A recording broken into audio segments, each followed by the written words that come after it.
I just love this music, but well, that's not today's topic. Welcome back, guys. Welcome back for this new video on political philosophy. And today, actually, we are going to compare Hobbes and Locke's theories. Indeed, I think it's really important just to really make sure everything is clear. To speak one last time about Hobbes and Locke's theories. And actually, for that, we are going to, I would say, go through several concepts we have already seen. So, in the first place, we are going to speak about the state of nature.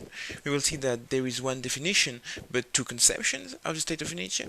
We will speak about natural law, because indeed, when it comes to the concept of natural law, Hobbes and Locke have very different perspectives. And finally, we are going to try to answer to that, I would say, main question, that is, why at some point men feel the need to leave the state of nature. Again, Hobbes' answer to that question is really different from Locke's perspective. So, again, it's really important to compare those two authors before even starting on Rousseau, who will be actually our next video.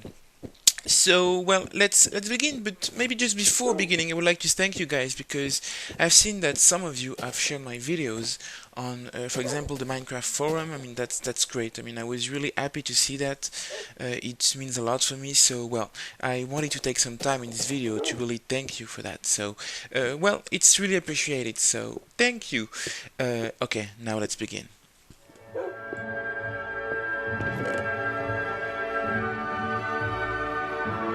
So what is the state of nature? Well, the state of nature has one clear definition. If you remember well, basically state of nature is defined as the conditions men lived in before society. This concept has been created by Hobbes, and actually, if you remember well again, Hobbes had, let's say, a negative view on human nature, and since he had this negative view, well, for Hobbes, the state of nature was basically a state of war. It was a state of insecurity. And what is really interesting here is that, well, Locke had a totally different view. For Locke, the state of nature is not necessarily a state of war. Locke had, I would say, a better perspective on human nature. Actually, for Locke, the state of nature is more like a state of peace. But this state of peace can turn into a state of war. So it's really interesting here to see that for Hobbes, the state of nature is a state of war, period, but the state of peace, that is the state of nature for Locke, can really turn into, well, a state of war too. So it's really interesting to see that in one end the state of nature is a state of war, in the other end the state of nature can turn into a state of war. So it's really a different conception. And actually, I think the pretty logical question here is really to ask ourselves, how come this state of peace in Locke's perspective can turn into a state of war? And actually, the answer to that question has a lot to do with their main differences when it comes to the concept of natural law.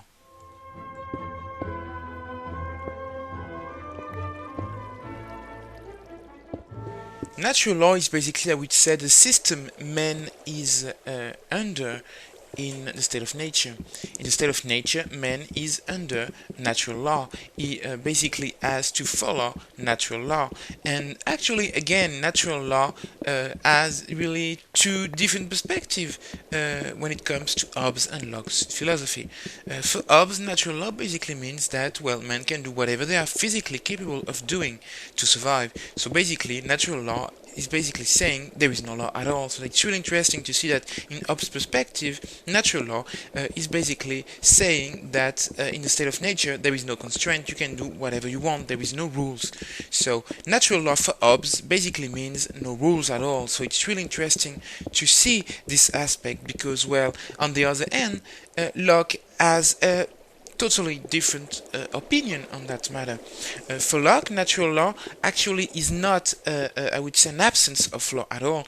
It's a set of rules pre-existing to the social state. In Hobbes' philosophy, there is no rules pre-existing to the social state.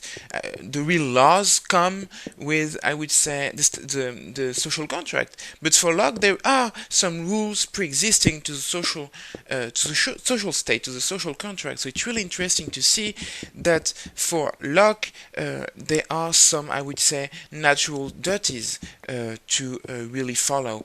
And with this natural law, there are some natural rights. For example, the right to liberty and the right to property. So that really is, I would say, the art of Locke's philosophy. So again, in one end, for Hobbes, basically the law in the state of nature, the natural law, is basically not at all. It's basically saying that men can do whatever they want and whatever they are capable of doing to survive. Man is entitled to do whatever he is physically capable of doing.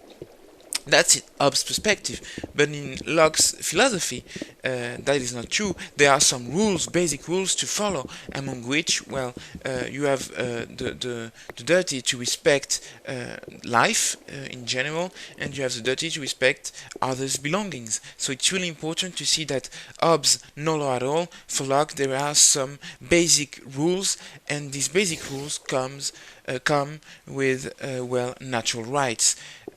So it's really important to see this because this will have a huge impact on how both authors will answer to the question that is, why would men leave the state of nature?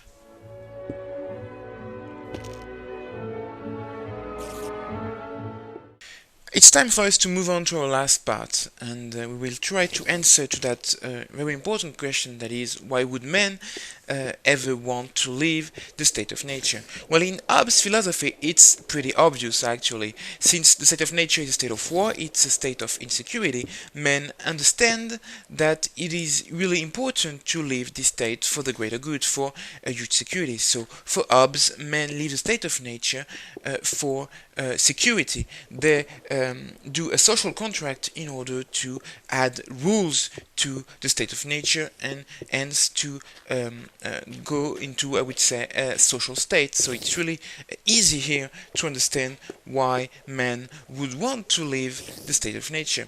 But in Locke's philosophy, things are more complicated, and actually I'm pretty glad I have the opportunity to speak more in detail about that in this video, because I think I was not really clear in the last video, and it's it's really important for me to be clear here. Why would men leave the state of nature in Locke's philosophy? Especially since, basically the state of nature is not necessarily a state of war in Locke's philosophy. Well, Locke's perspective is pretty clear. Men will want to leave the state of nature to ensure their natural rights. Basically, make sure that their natural rights, that are basically, the right to liberty and the right to property, are really, I would say, ensured. So it's really important to see that the social contract in Locke's philosophy is all about ensuring that the natural rights that comes with, I would say, natural law are basically respected. So it's really important to see. And it's also about something else because, well, as I told you in Locke's video, it's all about property.